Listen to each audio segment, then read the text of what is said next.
Olá, aqui é o professor Lorival Pereira Martins e vamos discutir nessa videoaula a análise do comportamento gráfico de uma função.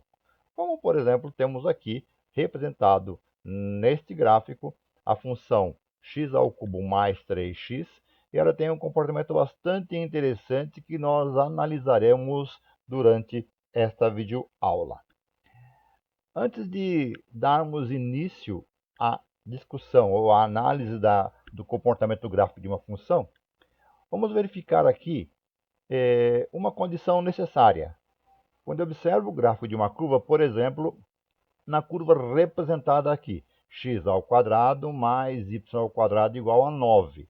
Temos aqui uma equação de uma circunferência. A questão é, a linha que representa o gráfico deste objeto matemático é uma função.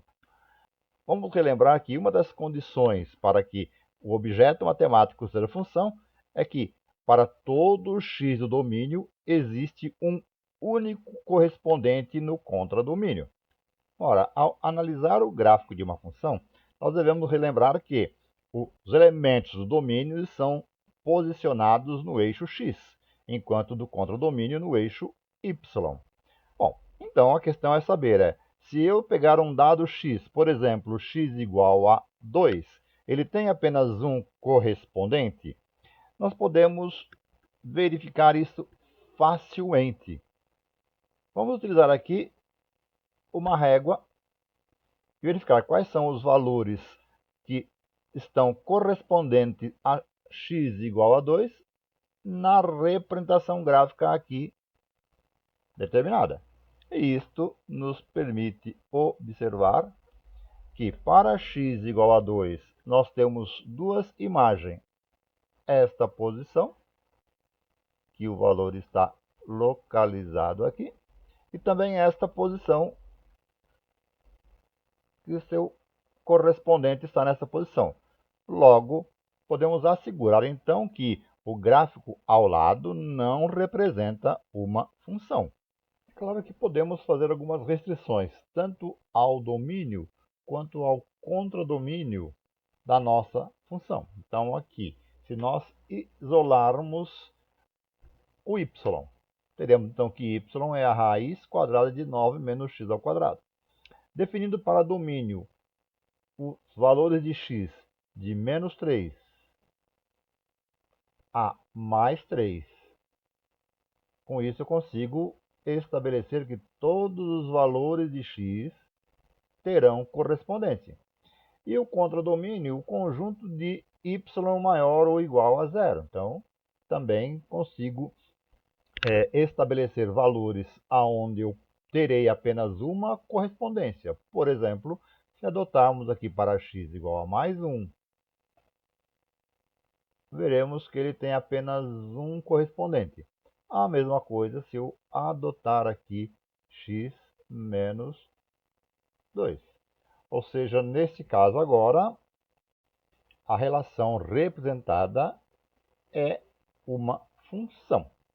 Verificado se há ou não restrições no domínio e no contradomínio da nossa função, dado tanto na forma explícita quanto na forma implícita, como visto na equação da circunferência analisada anteriormente, o que analisar no comportamento gráfico de uma função?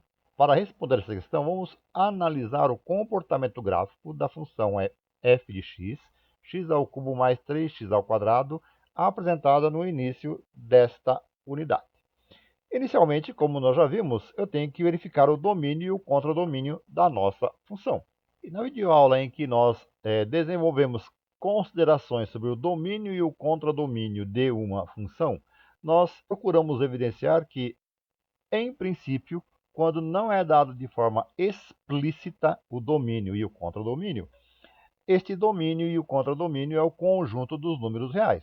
É o que acontece nesta função.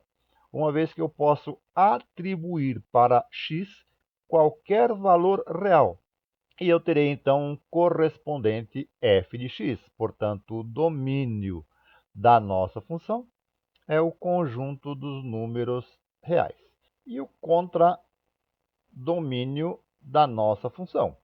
Nós sabemos que, para qualquer valor de x que eu atribua à nossa função, dentro do conjunto dos números reais, a resposta que será dada para a função, a imagem obtida, será única, não apresentando duplicidade.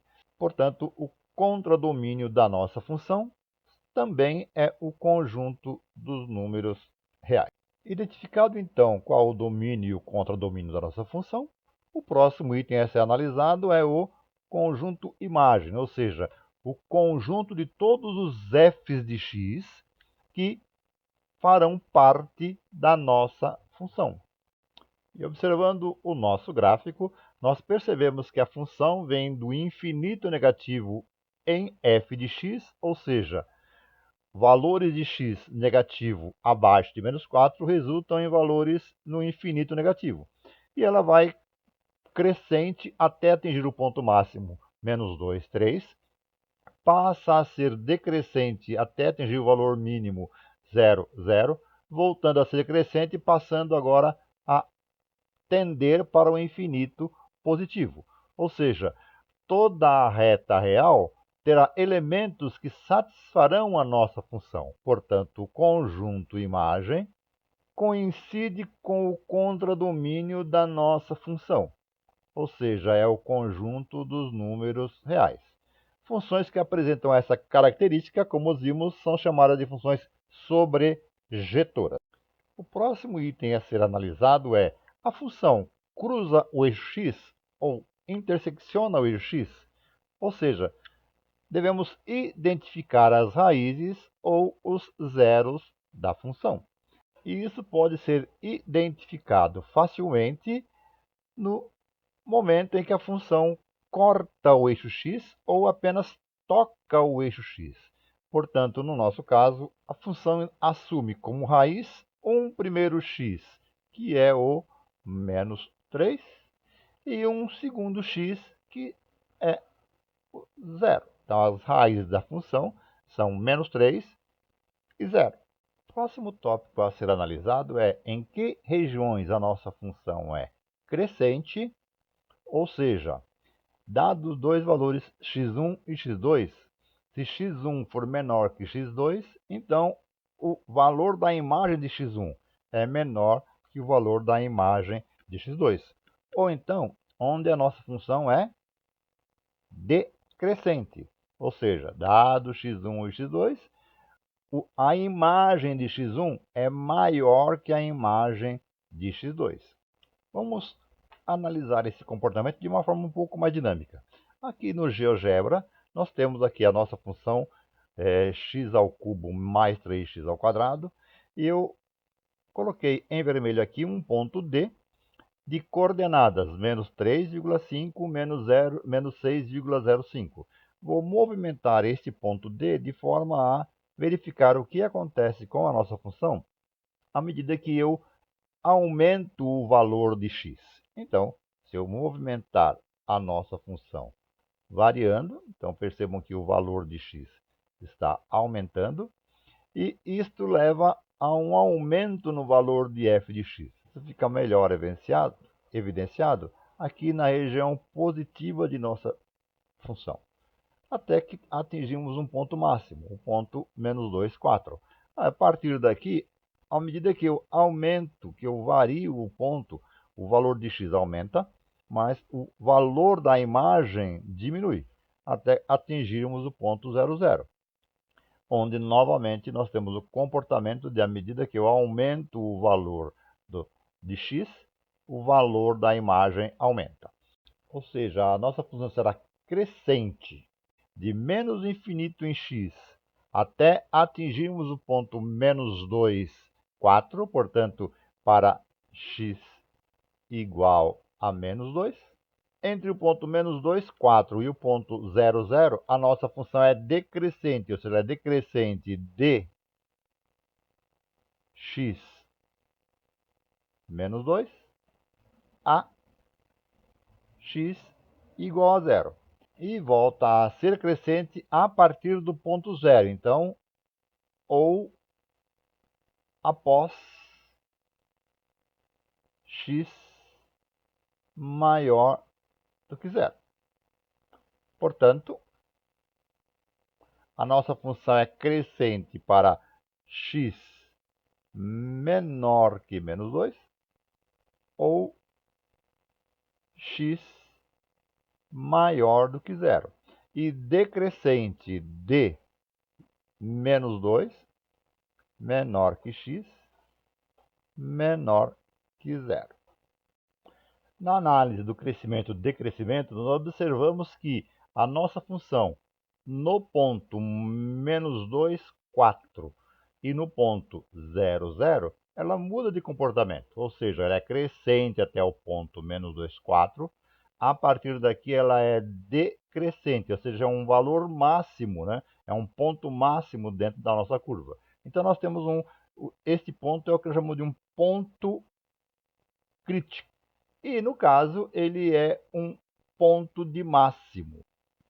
Mas vejam que esse ponto de máximo não é o maior valor que a função pode assumir. Ela assume valores maiores do que mais 4. Portanto, nós chamamos de ponto de máximo local. Da mesma forma, no ponto 0, 0. Nós observamos no ponto 0, 0 que a função deixa de ser decrescente e passa a ser crescente. E também não é o menor valor que a função irá assumir.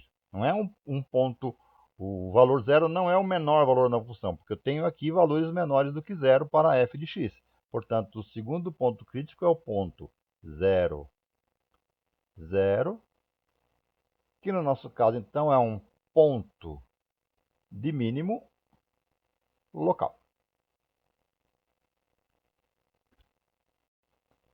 E finalizando, vamos identificar onde a nossa função é positiva, ou seja, aonde os valores da função f de x são maiores do que zero, ou em que regiões da função ela é negativa, ou seja, o f de x é menor do que zero. Analisando então o gráfico da nossa função, nós percebemos que a função está acima do eixo x nesta região, a partir de menos 3, atingindo o ponto máximo local menos 2, 4, voltando atingindo zero no ponto 0, 0 e continuando acima do x a partir dessa posição. Ou seja, a função ela é maior do que zero para os x maior do que menos 3. Observando que quando x for zero, o valor da função é igual a zero, portanto não é maior. Então, e x diferente de zero. E se ela é negativa, na região abaixo de x, portanto, nesta região. Ou seja, para os valores de x abaixo de menos 3. Então, a nossa função f de x é menor do que zero para os valores de x menores que menos 3. Nesta videoaula, nós vimos como e o que analisar no gráfico de uma função. Espero ter ajudado, contribuído para esclarecimento de dúvidas. Relembrando que em minha página nós temos outros vídeos relacionados aos diversos temas da matemática, incluindo os relacionados ao objeto função.